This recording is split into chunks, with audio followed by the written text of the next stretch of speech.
નમસ્કાર વિદ્યાર્થી મિત્રો, કેમ છો બધા? મજામાં? હું આપની સાથે ઝરમરિયા દર્શન, મારી યુટ્યુબ ચેનલ સાયકોલોજી ઇન એજ્યુકેશનમાં આપ સૌનું હાર્દિક સ્વાગત કરું છું. મિત્રો, નિરીક્ષણના જે વિવિધ પ્રકારો છે એના વિશેની આપણે સમજ મેળવી.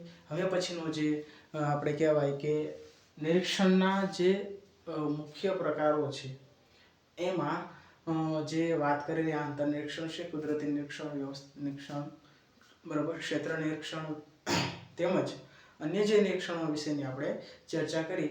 આજે એ સિવાયનું જે નિરીક્ષણ છે, નિરીક્ષણનો પ્રકાર છે, એના વિશેની આજે આપણે ચર્ચા કરવાના છીએ. તો એવું જ એક નિરીક્ષણ એટલે કે સહભાગી નિરીક્ષણ પદ્ધતિ. મિત્રો, નામ પરથી જ આપણને ખ્યાલ આવે કે સહભાગી, સહ એટલે સાથે, ભાગી એટલે જોડાવું, એટલે કે એક વ્યક્તિએ અન્ય વ્યક્તિઓ સાથે જોડાવું. શું અર્થ થાય છે? એક વ્યક્તિ અન્ય વ્યક્તિ સાથે કે જૂથ સાથે જોડાવું. શું કહી શકાય? જોડાવું એટલે કે સહભાગી. પણ અહીંયા વાત કરેલી છે આપણને સહભાગી નિરીક્ષણ. હવે નિરીક્ષણ એટલે આપણને ખબર છે કે અવલોકન કરવું કે જોવું. હવે અહીંયા વાત કરી કે એક વ્યક્તિએ અન્ય વ્યક્તિ સાથે અથવા તો જૂથ સાથે જોડાઈને શું કરવાનું છે? તો કે નિરીક્ષણ કરવાનું છે. કેવું નિરીક્ષણ? કે જે એવું નિરીક્ષણ કે જે કહેવાય ને કે અન્ય કોઈ એવા ક્ષેત્ર થકી, અન્ય બાબતો થકી જે માહિતી પ્રાપ્ય નથી અથવા તો મેળવી શકતા હોતા નથી, એવા પ્રકારની માહિતી, જે માહિતી મળવી મુશ્કેલ હોય, માહિતી મળવી મુશ્કેલ હોય,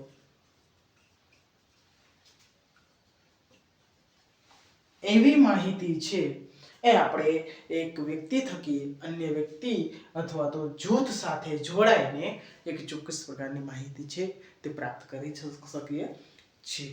એટલે અહીંયા આપણે કહેવું હોય તો કહી શકાય કે સહભાગી નિરીક્ષણ એટલે શું? તો કે વ્યક્તિ એ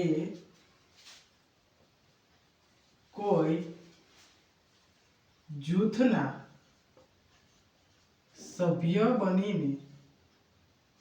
બનીને કોઈ ચોક્કસ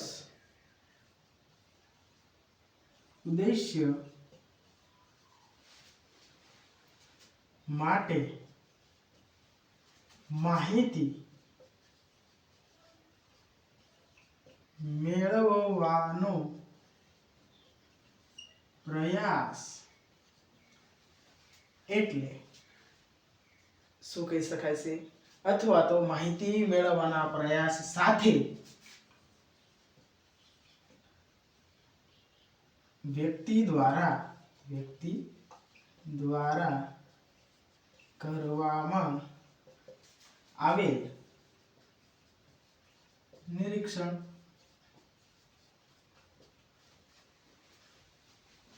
તો આ રીતે આને આપણે છે સહભાગી નિરીક્ષણ તરીકે ઓળખી શકાય છે. અહીંયા આપણે કોઈ ડેફિનેશન આપવામાં આવેલી નથી, પાઠ્યપુસ્તકમાં પણ નથી આપવામાં આવેલી, પણ અહીંયા આપણે કહી શકાય કે વ્યક્તિએ કોઈ જૂથના સભ્ય બનીને કોઈ ચોક્કસ ઉદ્દેશ્ય માટે માહિતી મેળવવાનો પ્રયાસ, એની સાથે વ્યક્તિ દ્વારા કરવામાં આવેલ નિરીક્ષણને આપણે સહભાગી નિરીક્ષણ તરીકે ઓળખી શકાય છે.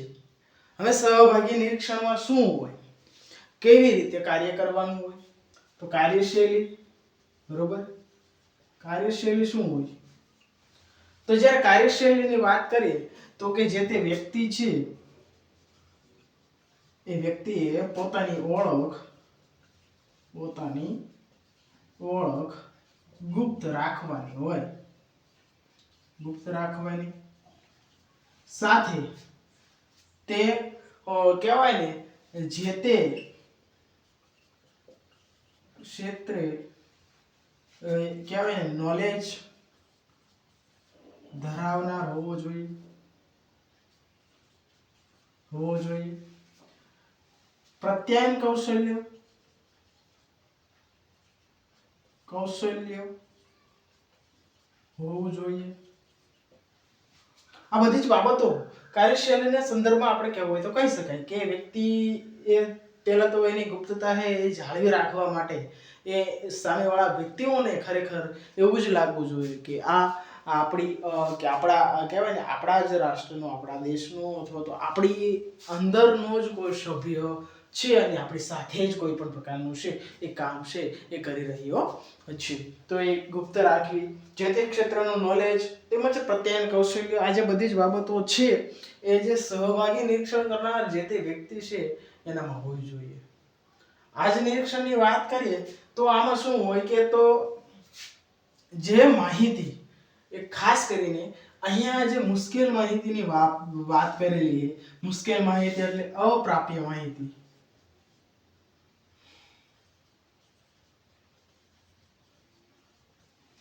કે જે આપણે કહેવું હોય તો કે કહેવાય ને કે કોઈ ડેટાબેઝમાં નથી, પણ આપણે ત્યાં રૂબરૂ આપણે એ પણ કહેવું હોય તો કહી શકાય કે રૂબરૂ પરિસ્થિતિમાં, રૂબરૂ કે કુદરતી વાતાવરણમાં જઈને માહિતી છે એ મેળવવાની હોય છે. તો એ થકી જે તે વ્યક્તિ એ ચોક્કસ માહિતી મેળવવાનો પ્રયાસ જે છે તે કરતો હોય છે. હવે આપણે વાત કરીએ કાર્યશૈલીની વાત કરીએ, વ્યાખ્યાની વાત કરીએ, કેવા પ્રકારની પ્રોસેસ હોય અને જે કે નિરીક્ષક છે અથવા નિરીક્ષણ કરનાર જે નિરીક્ષક છે એને કહેવાય ને કે શું રોલ પ્લે કરવાનો હોય, એ બધી જ વાત આપણે કરી. તો હવે પછી તો કે આવા કોઈ એક્ઝામ્પલ? હા, તો કે આપણે હમણાં જ એક મૂવી જોયું, કયું તો કે ધુરંધર. આ જસ્ટ એક્ઝામ્પલ માટે, અથવા તો કોઈ સર્જિકલ સ્ટ્રાઇક, અથવા તો કોઈ જૂથ માટેની માહિતી, જસ્ટ કોઈ કહેવાય ને કે કિડનેપિંગ કરેલું હોય કે પછી કોઈ એવી બાબત હોય કે જ્યાં વ્યક્તિ છે કોઈ એક દેશનો અન્ય વ્યક્તિ અથવા તો અન્ય નાગરિક છે તે પહોંચી નથી શકતો, ત્યારે જે તે વ્યક્તિ અથવા તો કહેવાય ને કે સામેવાળી કોઈ બટાલિયન છે કે એની કોઈ માહિતી મેળવવા માટે ત્યાંના જો કોઈ બટાલિયન તરીકે ફરજ બજાવવા માટે અથવા તો સૈનિક તરીકેની ફરજ બજાવવા માટે તેની જે ચોક્કસ માહિતી એ આપવામાં આવતી હોય છે. આ સાથે જ આપણે રાષ્ટ્રની વાત કરીએ તો રાષ્ટ્રમાં પણ કહેવું હોય તો કહી શકાય કે રાષ્ટ્રની અંદર એક રાજદૂતો કરીને, એટલે કે એક જે આપણા દેશના કહેવાય ને જે વ્યક્તિઓ હોય છે અન્ય દેશની માહિતી છે તે સુયોગ્ય રીતે પ્રાપ્ત અથવા તો આપતા હોય છે. તો એ પ્રકારની બાબત પણ આપણને જોવા મળતી હોય છે. તો એને આપણે સહભાગી નિરીક્ષણનો એક ભાગ જ કહી શકાય છે. તો અહીંયા એ એક્ઝામ્પલ લીધા, બરોબર. પછી તો કે કોઈ જગ્યાએ એવો ક્રાઇમ થઈ રહ્યો છે જેનો ખ્યાલ નથી આવતો, તો જે તે વ્યક્તિ પોતે જ એ પ્રકારનો વિક્ટિમ્સ અથવા તો કહેવાય ને એ પ્રકારનો આપણે વાત કરી લાભ, મુખ્ય લાભ તો કે આ અપ્રાપ્ય માહિતી પણ સરળતાથી મળી શકે. આ એક લાભ છે જે આપણને ટેક્સ્ટ બુકમાં પણ આપવામાં આવેલો છે. અને મર્યાદાની જ્યારે વાત કરીએ તો કે મર્યાદામાં પણ એક મર્યાદા છે.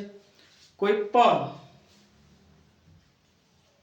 પણ વ્યક્તિ, સામેવાળી કોઈ વ્યક્તિ હોય, જૂથની વ્યક્તિ હોય, એને ખ્યાલ આવી જાય કે ભાઈ આ કોઈ અન્ય વ્યક્તિ છે, તો એના કારણે જે તે વ્યક્તિનો હેતુ હોય છે એ સિદ્ધ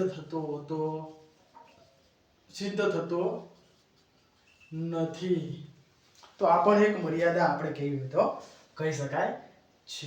તો આજે સરસ મજાની આપણે કહેવાય ને ટૂંકા સમયમાં એક નિરીક્ષણ પદ્ધતિ વિશે આપણે અભ્યાસ કરીએ. તો કે કઈ પદ્ધતિ? સહભાગી નિરીક્ષણ પદ્ધતિ. સહભાગી નિરીક્ષણ પદ્ધતિ કોને કહી શકાય? કે કોઈ એક વ્યક્તિ છે કોઈ જૂથના સભ્ય બનીને એની સાથે કોઈ ચોક્કસ પ્રકારનું નિરીક્ષણ છે એ કરે અથવા તો હેતુ માટે અથવા ઉદ્દેશ્ય માટે માહિતી જે મેળવવાનો પ્રયાસ કરી રહ્યો હોય છે અને ત્યાં જઈને કોઈ ચોક્કસ પ્રકારનું નિરીક્ષણ કરવામાં આવતું હોય છે અને સહભાગી નિરીક્ષણ કહી શકાય છે. તેના કાર્યશૈલી વિશે વાત કરી, એક્ઝામ્પલો વિશે વાત કરી, તેમજ કહેવાય ને ટૂંકમાં આપણે લાભ અને મર્યાદા વિશે વાત કરી. જો મિત્રો આ તમને વિડીયો ગમ્યો હોય તો લાઈક, શેર અને સબસ્ક્રાઇબ કરવા વિનંતી. Thank you.